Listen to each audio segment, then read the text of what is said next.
Hey, everybody, it's Brian Burns, and welcome to this episode of the Brutal Truth About Sales and Selling podcast. I welcome back Katy Buller back onto the show today. We're going to be talking about gender differences and selling. They've done a research project I think you're really going to find interesting. We're going to talk through some of the issues.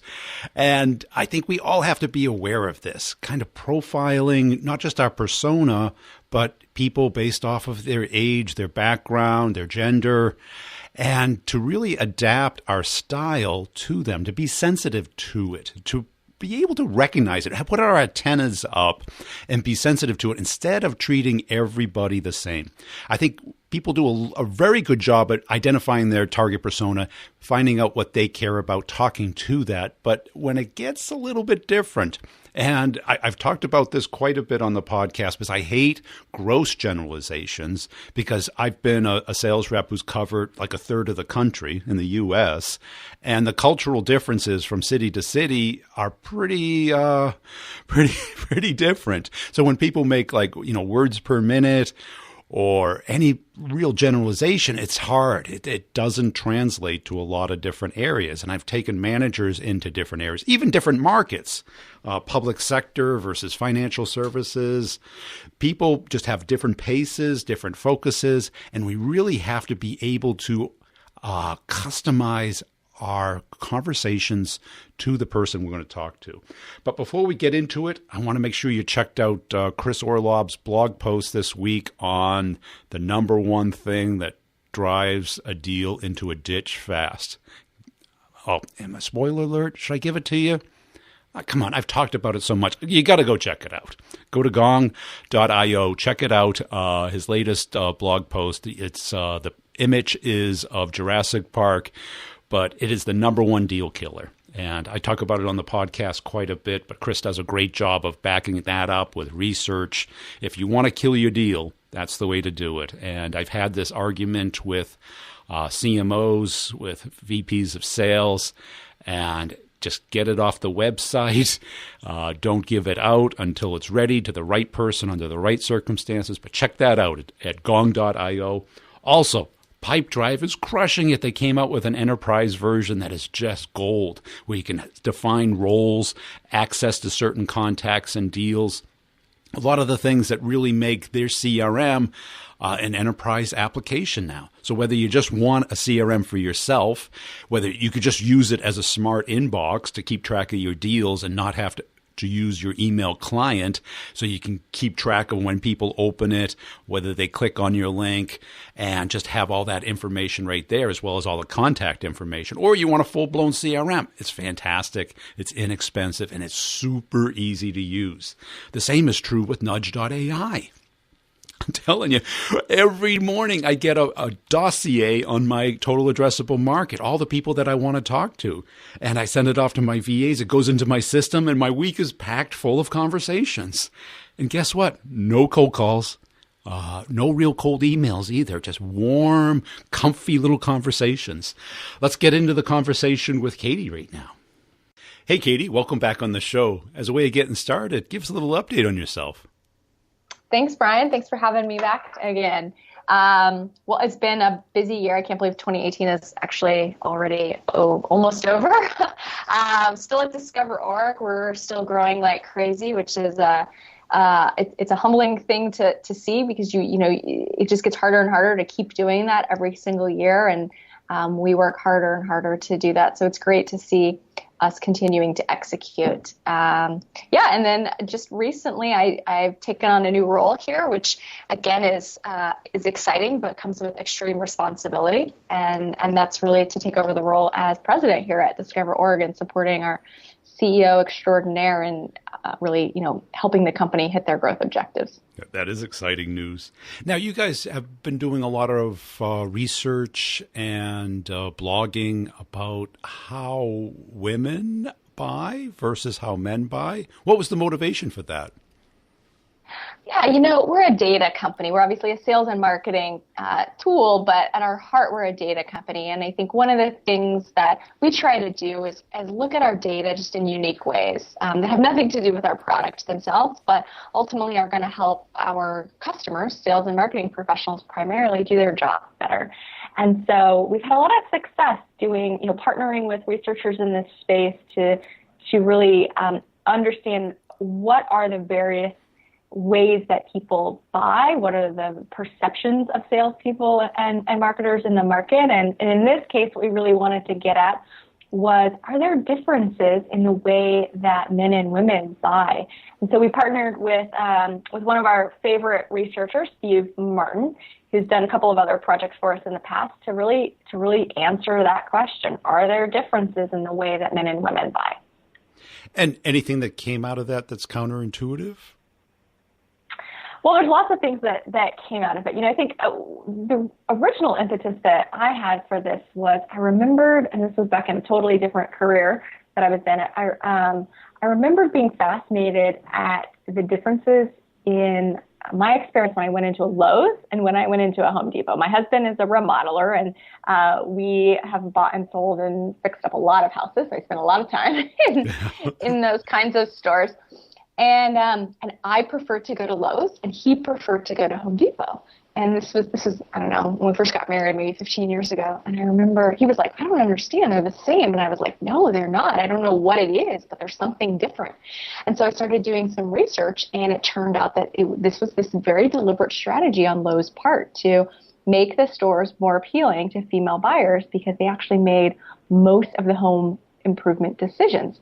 So they did things related to the lighting and the placement of the fixtures and things like that. So the question was, does that applies maybe in a B2C world? Does that apply in a B2B world as well? And what we found was that in some cases, no. In some cases, actually, men and women behave exactly the same in the buying process.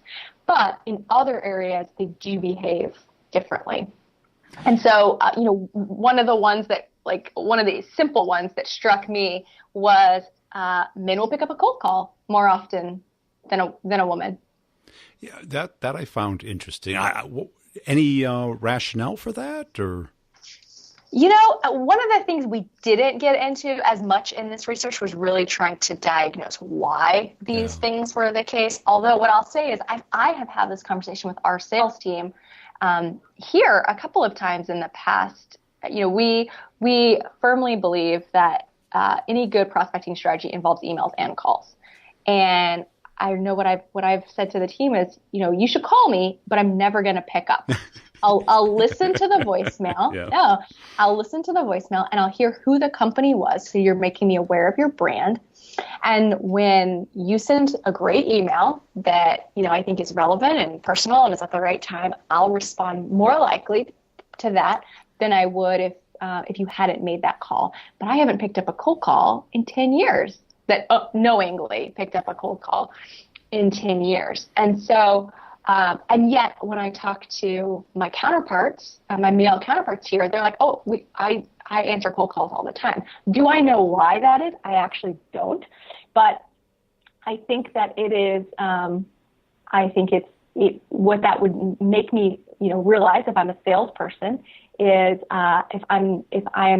if my target buyer, it's the head of IT at a particular company is female, I better make sure that I have a really good mix of other tactics of engaging her, whether that's social engagement, email engagement, direct mail, in addition to any cold calling that I do. That's it. And I think we make this mistake today of generalizing that everybody either does or doesn't do certain things. Well, let's go back to the Home Depot versus Lowe's, because I've been in a Home Depot a long time ago, and I've never been in a Lowe's. But when I remember going into a Home Depot, it was very utilitarian. It's, very sparse, very functional. And what I'm assuming is that Lowe's kind of put more things together that kind of gave you a kind of finished product. Is that true, or? It is to some extent. So they had brighter lighting, so it doesn't feel as dark. They put more items on lower shelves that are reachable. This is silly, but they focused on having really clean bathrooms. And they had more decor items, so more of, the less of the utilitarian tools and hardware and more decor in the lows. And then they had wider aisles, which again, it's like, I don't know why that is more appealing to a woman or a man, but wider aisles was one of the things they did. And then they did more how-to clinics. So it's kind of catering to people who, might not have done this as much in the past. That is interesting. Now, moving on to value versus prestige. Yes. Help me with that, because this was an interesting one. Yeah, because because I think of like cars, and when I look around, I see an enormous number of women who are like 100 pounds driving these enormous SUVs and carrying their recycling bag. It just seems, and I think what they feel safe in this enormous semi-military vehicle that has little to no functionality to their lifestyle. And I guess maybe they feel higher up in the road is what I've heard. I'm the opposite. I gotta say, my husband has a big truck, and I hate driving the truck. Give me like the smallest car. No, and it's interesting. So one of the findings in this study, I think this is the one that you're referring to, is that women are more likely to select an upstart vendor if they can show that the functionality is superior. So they're less likely to be swayed by the fact that somebody is, a well-respected industry leader, and they're more willing to take a risk on an upstart that they feel like is going to meet the needs of their company. And that's basically assuming that price is essentially equivalent. Like, they're more willing to take that risk. And again, we didn't do a lot of diagnosis in this paper as to why. I'll give you my thoughts on it as a female buyer. I think part of it is that for many of us, we feel like we were the upstart in a lot of situations, right? Somebody took a chance on us where maybe there hadn't been a female in that role before. And there's almost like a pay it forward mentality in that way, and or just a recognition that just because it's always been done that way, or it's always been that particular technology that's been used, doesn't mean that that's the best way to do it. And I think what I got most out of this is to think through who you're selling to and not generalize or treat everybody the same. Right. And I think, right. Yeah, because not only do you have gender today, you have 3 generations, and they all communicate very differently. Very true. Yeah, the boomers are like, just give me a call. And they're like, don't send me a calendar link, just call me, right? And then the millennials, it's like, don't call me. Yes, I know. Yeah. I don't have a desk phone. Text me or email me. And I think a lot of salespeople are taught to just do it our way, and as opposed to try and figure out what the client really, how they want to communicate in the way. Because if you don't match that, you don't have rapport. I think that's exactly it. I think it's all about having that high emotional intelligence, right? And to your point, gender is just one piece of that. I've been through training sessions where we try to understand the color personality of the person on the other side of the table. And that's one method of helping us adapt, right? The way we communicate. And I think to your point, what we can't assume is, look, this is me. This is how I communicate. And every person on the other side of the table is going to react the same way to that. And so the more I understand about the person on the other side of the table, and that is, to your point, there's all sorts of factors that go into that. There's age, there's gender, there's, the environment that they've been in, the roles that they've been in, the way that they were raised, the environment. There's all of that goes into this. This is one piece that should be taken into consideration. And I think the thing that the thing that helped solidify that in my mind, that adding this gender lens is one of those lenses to add, is that one of the first questions we asked in the survey was around people's perception of salespeople. And what we found was that women were much more likely to have a negative association with the word salespeople or the word salesperson versus men. And so, again, lots of different reasons that could be. But what that indicates is that if I am a salesperson and I happen to be selling to somebody who does have a more negative association with that, with the role or with that word, like, I need to overcome that right away. I need to build trust. I need to build confidence. I can't assume that I already have that. Yeah, and I think that's huge today because everybody's kind of eroding that with the pitch. Right. Yeah, the multi-channel pitch, the 16 touches in 16 days. Yeah. It's doesn't matter what it says, just put 16 out there. Yeah. Right. And what does that do? That erodes trust. That puts you into the sales zone and alienates you, because once you know the person's a pest and it's all about them, that just screams all the negative things that are associated with being a salesperson. Yep. And now also about trying to strive for a deal versus accepting the price that was given. What were your thoughts with that? Yeah, so we found these two behaviors that related to pricing and negotiating as that sort of were different between men and women, and I think combined they were even more interesting than they were separate. The first one is that women actually expect a higher pricing discount. So the question that we asked was, let's say you're in charge of negotiating a $300,000 technology purchase. It's going to save your company $1 million. What price do you expect to pay after negotiations? And what we found was that women, at a much greater clip, expected to pay somewhere between $230 and $250, where men more frequently expected to pay between $250 and $270. So there was this higher expectation of a pricing discount. And yet, at the same time, women rated their own negotiation skills as poorer than men. And so, I again, not a lot of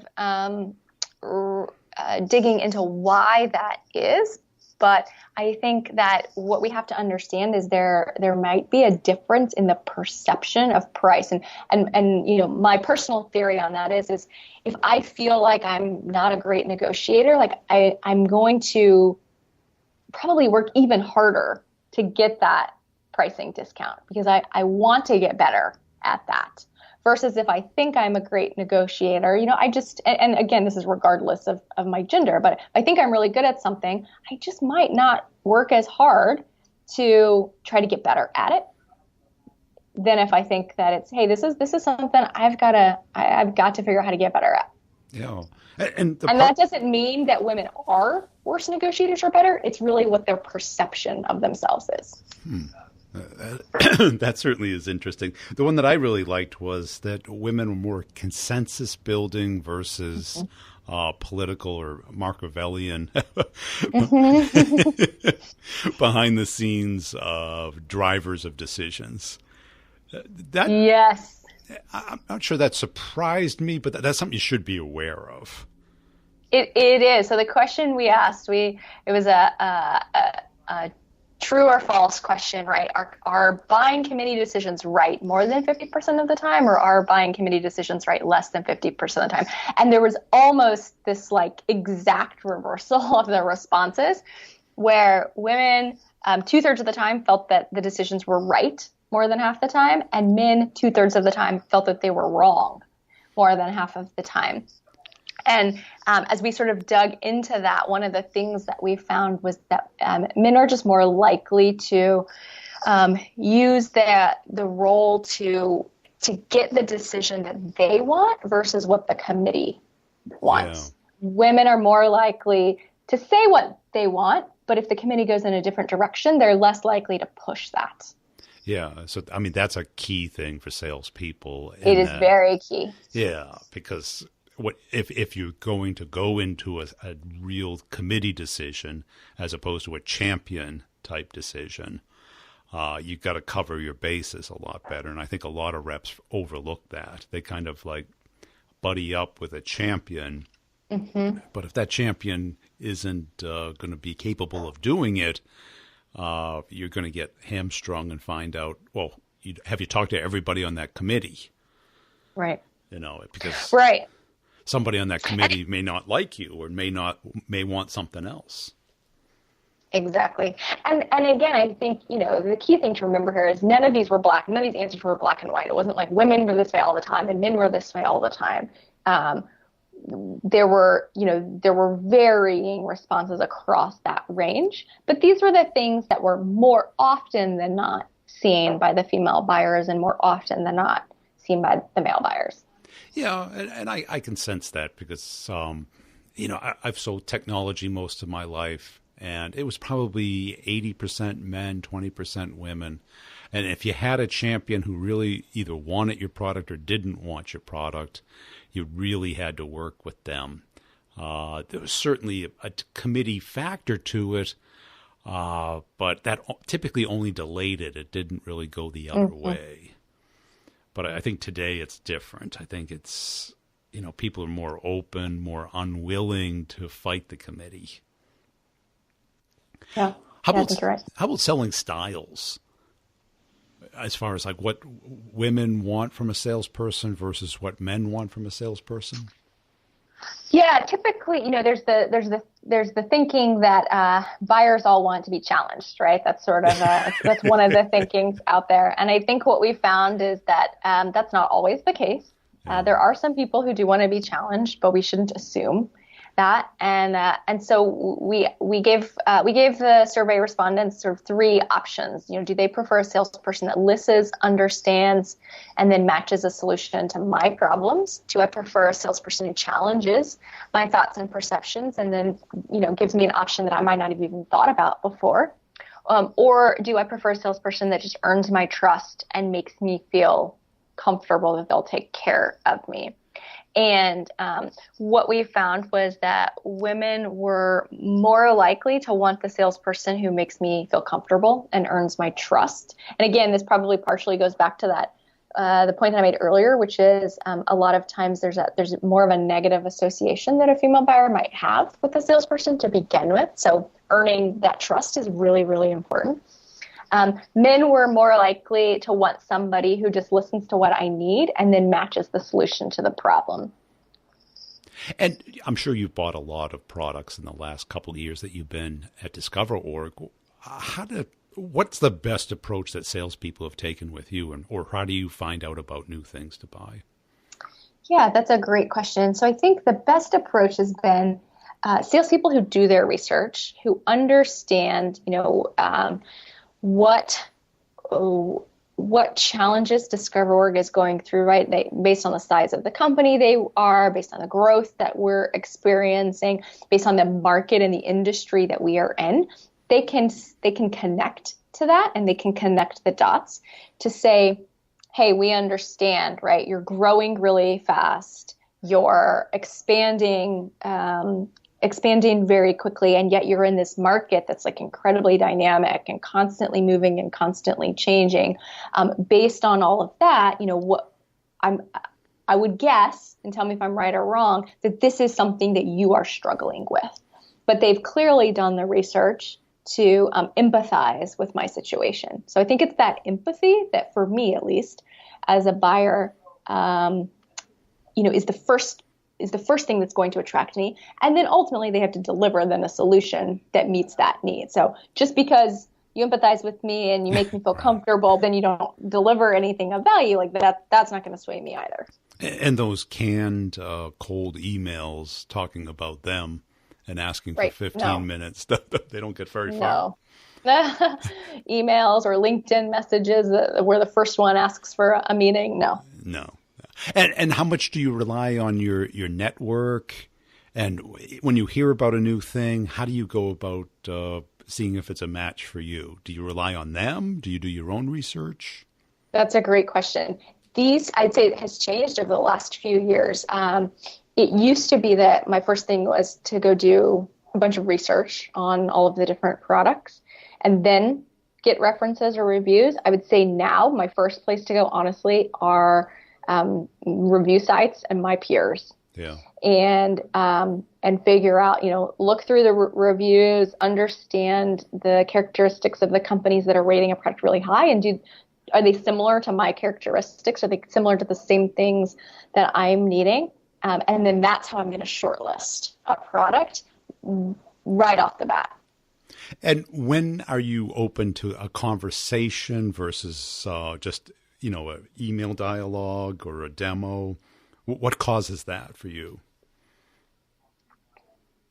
That is a good question. I will say for me, typically, I'm going to be open to that conversation and open to that demo when I've already self-identified that there is a problem that I need to solve and have started to do that research. When I have been open to a conversation where that hasn't been the case, where somebody has, sent me an email or sent me something or called me to say, hey, you might not have even thought about this, but here you go. It's again, when they articulate right off the bat a problem that I have that I didn't even realize I had. Okay, cool. Hey, so give us an update on DiscoverOrg. What's changed since we last talked, and how do people learn more about your research on this topic?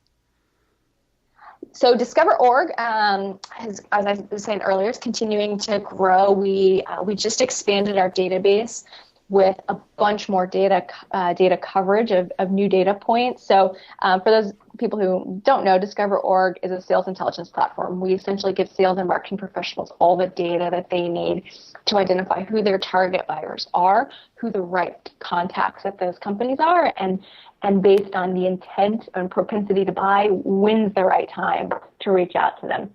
And so we've added additional data points to the database that just make all of that much easier, and we're continuing to do so. So there'll be even more data coming out before the end of the year.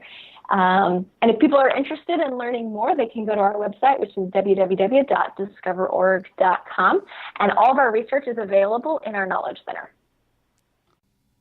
Hey, I hope you enjoyed that interview. Hey, how's your pipeline looking? This is a critical time of the year where we have to be closing out everything possible, but we also have to be preparing for next year. Is your pipeline full? Are your deals really identified? Do you have a game plan? Have you mapped out the process? If you need help crushing your number, are you making the type of income that you want to? Or do you just want to become better at sales? How about dedicating a year of your life, 1 hour a week, maybe a little less, maybe a little more, and you really crush your number. That's what the courses are all about. If you go to b2brevenue.com, go to training. If you're wondering if it's right for you, does the podcast make sense? Is the things that I'm talking about here a lot like what you sell and the way you sell or the way you want to sell? Then why not invest in yourself? Give yourself a Christmas present. And you'll probably get 100 to 1,000 times an ROI on your investment in this. Think of all the money you spent on college. Where'd that get you? Where'd it get me? Not far, I guess. But learning how to sell, it is the most critical skill in the world. And everyone out there is teaching what used to work. I'm teaching what does work. The people who have failed at sales and now are trying to teach other people what worked 20 years ago, it just doesn't work. Everybody who comes into the course says this works. It's fun. It's natural. It's organic. And you get to understand how companies really buy. Now, sure, you can read books, but sales is a doing profession, meaning it's just not knowing. It's practicing. It's applying your skills. It's getting better every day. It's building upon your skills to get a compounding effect. And the courses aren't just content. You get content, of course, a lot of it. You probably, you got to put at least a half hour in a week. And you can watch it anywhere. You can play it on your smartphone, play it on TV, whatever you want to do. But you also get community. So you get to hear how other people are doing things, what they're running up against, share what you're running up against, and solve those problems and really get better at sales and get the job that you really want, the income that you really want, which gets you all the other things. Because it's all a means to your happiness in the end. If you want to talk over the course and learn more about it, or just get a stronger feeling if it's the right thing for you, be happy to schedule a call. The calendar link is right there on the website, under training. Pick a 15-minute slot to talk about the training, not talk about your personal issues. And we can chat it up. I can fill you in any more details, answer your questions. It is I like to have a year-long commitment. Why? Because it takes a long time to get good at it and to really practice it and to do it. So it's not just secrets, it's skills, it's abilities, it's strategies, and guaranteed you'll blow it away next year. So before you give a present to anybody else, give a present to yourself and sign up. Cool? Okay. Make sure you're checking out the show notes also. Do you know how to hit the little details button or just page up on the podcast player? In there is a bunch of links to all the partners of the podcast, as well as my content and other social channels like YouTube. Have you checked out the YouTube channel? Check it out. Connect up with me on LinkedIn. Did I thank everybody yet? I really do appreciate when people like, comment, and share my stuff. And I'm always mystified why people will send me a connection request saying they like stuff, but they don't like it, meaning they don't hit a thumbs up on one of my videos or blog posts or discussions. That just helps cascade it to your audience as well. Get the word out, because you're my sales force. You're the best sales force out there, but be that 1% that actually helps and gives back a little bit. Be a little present to Brian for the holiday season. I certainly would appreciate that. Got some great episodes coming out. Make sure you're checking out the other podcasts. The Sales Questions podcast is really just answering everyone's questions that I get through LinkedIn. Feel free to ask as many questions as you want. Happy to answer them there. Also, what else?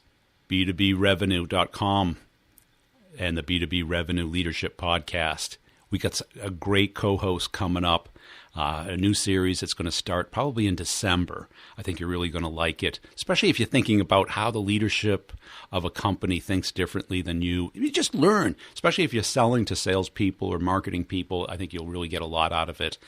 Or if you want to go into management, to get a sense of what these people do and what makes them successful. That's it. I really appreciate you listening. Hey, everybody. Thanks for listening to this episode. And I really would appreciate everybody who goes onto LinkedIn, connects up with me, or follows me there. If you happen to see some of my content flying by, if you could throw a little thumbs up or a comment or a share, I definitely appreciate it. It helps spread the word about the podcast. And make sure you're checking out my website, b2brevenue.com. You can get my free book on how companies make product selections. It's a real book. It is on Amazon, but I give it away for free. Just register there. It'll email you a link to it, and you can just download the PDF from there.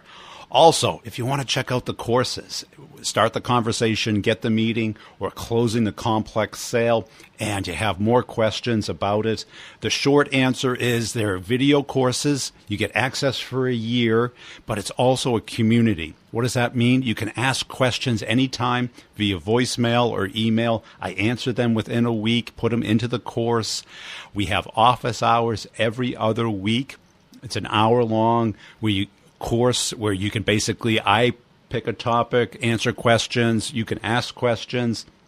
Also, you can schedule one-on-ones for free, and we just talk through your particular use case, and that gets shared with the course. So if you don't have time for office hours, or the timing doesn't work, or you just want some more one-on-one help, that's all included for a whole year. So it's really a year to go from where you are to where you want to be. And so it's not just videos, it's not just knowledge, it's practice, it's getting feedback. You can send me emails, you can send me your presentation. I'll help you with anything that you need to close the complex sale or get the meeting. And you can check out them at b2brevenue.com. So that's it. I really appreciate it. And please tell somebody about the podcast and let me know if I can help you in any way. Oh, And you want to hear some results from the course? Well, here you go. You know, I love the approach. It's working for me just fantastic. If I sent you some of the emails, which I should, the conversations that I'm having with people, I think you'd be blown away because they're not really about work. Yeah. I've figured out if you can kind of get personal with them, like one lady, it's all about her family, kids. And then I sprinkled in a little bit around work, and she's LinkedIn, sending me messages on LinkedIn, photos of her family. No, I'm not even kidding. I should show this to you. You'd be stunned. I was shocked. And we're going to lunch on September 6th. And yesterday she shot me a LinkedIn message and said, "Hey, Ron, why don't we get on the phone and do a video call beforehand so our lunch isn't so awkward? We're like barely not meeting each other for the first time." Oh, holy cow, right? Like, this is unbelievable. So this is not the first time that this has happened. She's kind of an extreme, but I'm starting to figure out a pattern where I can actually make this a process, you know? So good. Yeah. I'll show you that. So it's getting to that point. And every time I do this, I'm like, God, this is unbelievable, you know? So. And it feels better too, doesn't it? Oh, Brian, let me tell you something. To be able to go to lunch with her, I'll even talk to her on the phone, right? We're going to talk about family, kids, work-life harmony, because I shared a thing with her from Bezos about work-life harmony. This is where the conversation will start. Now, at some point, we're both not stupid, right? We know we're going to talk about work. We know why we're both there. Right. But to kick it off this way is so much better. And to end that lunch with the last 5 to 8 minutes of telling, you know, well, what are you guys doing with digital